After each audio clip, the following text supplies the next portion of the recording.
Goodyear had a system where if you had a great new idea, you could submit it, and then people looked at it, and if it was considered a worthwhile idea, they provided direct funding for it. And I did do that, and that is actually was my first big project when I came to the United States, to work on that innovation, and it was successful. Actually, probably 5, 6, 7 years later, a plant was built here in the United States to produce that product that I had invented. And that is actually what brought me to the United States and what kept me here. Actually, it kept me here for so much time that by the time I had an opportunity to move back to Europe. I have 2 boys, and they were already in the school at that time, in the American school system. And I mean, that would have been very hard to move back at that time and make them leave all their friends and their schools and so on and start over. So that. But on the other side, it's not the United States is not a bad country to live in either. So I have to make that very clear. So. All right, that is important. Of course, there are a lot of people that are trying to get to the United States from all corners of the world. So we certainly cannot say it's a bad country to live in. Of course, yeah, sure. We cannot say that. All right, now you said a lot about your invention and your innovation. Can you spend some time explaining what exactly do you work on in invention? What do you invent? What do you work on in innovation? Tell us about it. Well, in this case, it was a new product. It was a new product that was very important for the truck, the truck industry, and it also used a very innovative new process.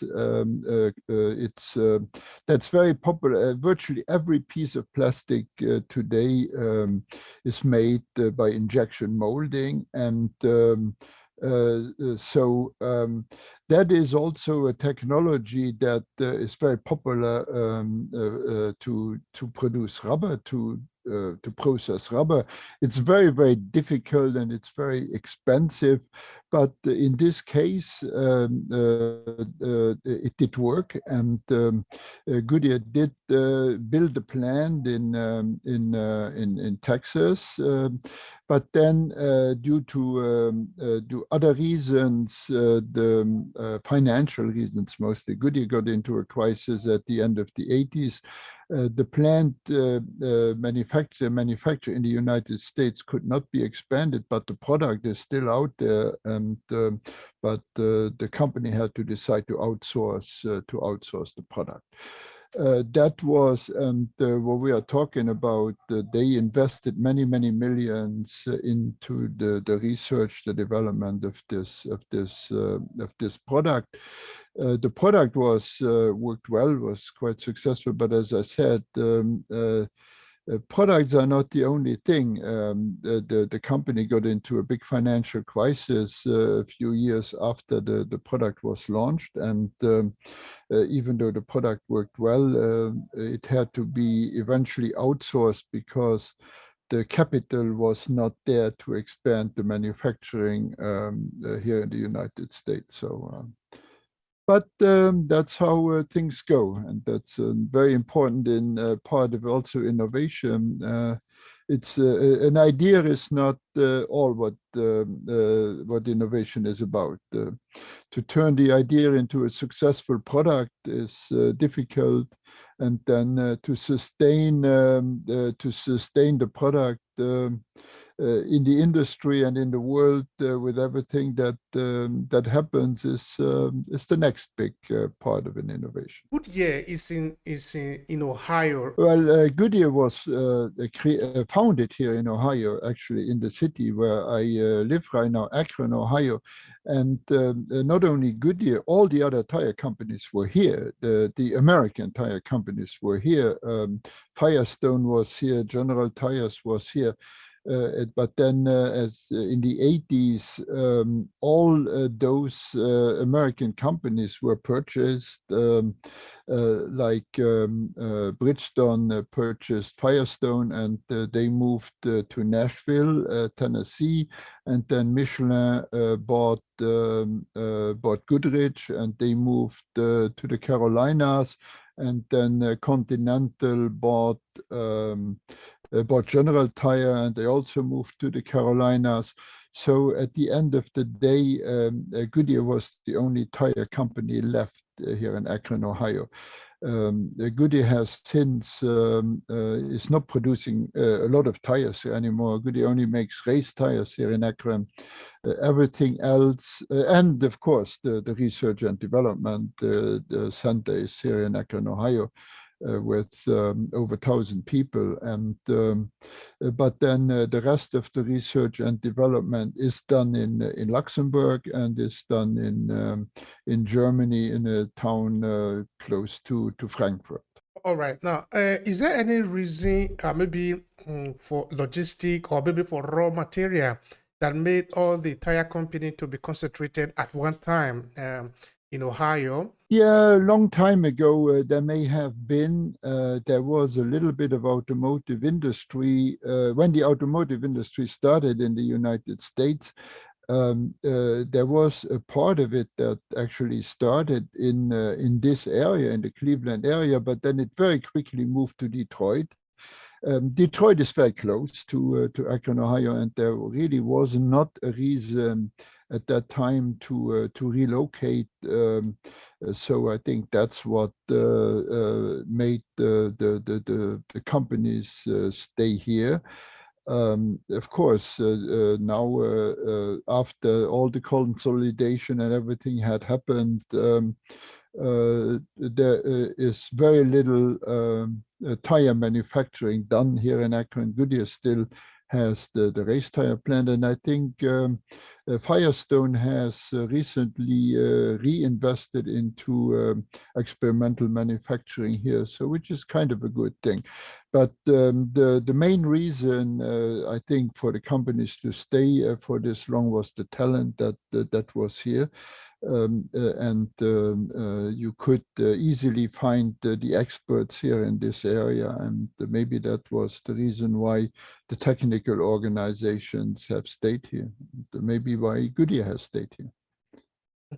Another curiosity I'm beginning to have now is the raw material, maybe probably coming from outside, because I originally am from Nigeria. So in Nigeria, in the state where I am from, okay, go. Maybe you know what I'm going to say. Go. Add your voice. Well, no, raw materials. That natural rubber, of course, is a commodity that comes from countries. Especially, there is natural rubber production in Africa. That's why I was laughing, and I believe the countries around the equator. I'm not exactly familiar what role Nigeria would play in that, but still most natural rubber is coming from the Far East, Malaysia, Indonesia. That's where the trees grow the best. Some of it was also done in Latin America, but it never really took hold.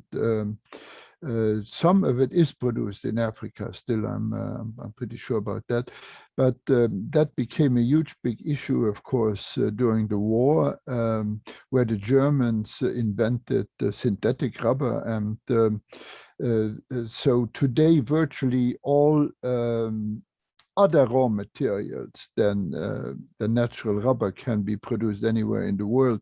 But natural rubber is still coming from those favorite places where it grows the best, and the best quality comes from there. And quite honestly, the industry has not succeeded to replace natural rubber.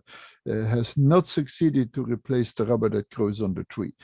You can synthetically produce the same rubber, but it's not the same quality. So And the other good thing, what I like about natural rubber, it's a renewable resource. It grows on a tree, and it's not that you don't dig it out of the ground and it's gone forever. It's renewable. You can plant more trees, and you get more natural rubber, and the trees are good for the environment too. So it's actually I'm glad that. That it still plays a major role. Unfortunately, it also has a big economic impact when the yields are bad. 1 year, of course, the prices all skyrocket and throw everything with it. But that's just the way it is. No difference from any agricultural product there. Yeah, that's correct. During this year that you were there in New Year, and I think you are still, sorry, in Goodyear, I think you're still there, even though you are retired. Do you still collaborate with them? Yeah, but not a lot. I still have contact more with my friends than anything else. I did do some workshops there for the Shingo Institute here in the United States that I did there where they opened the plant. I also had some when I did a conference on innovation a few years ago in Columbus, Ohio, and they let the participant visit the innovation center, those kind of things, but not a lot more.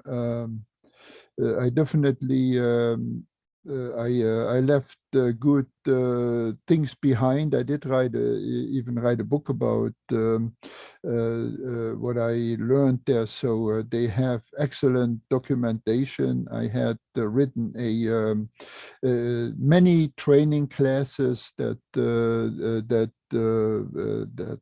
of course stayed with the companies, so they would not need me to help them with anything of that. But that's about the contact that I have.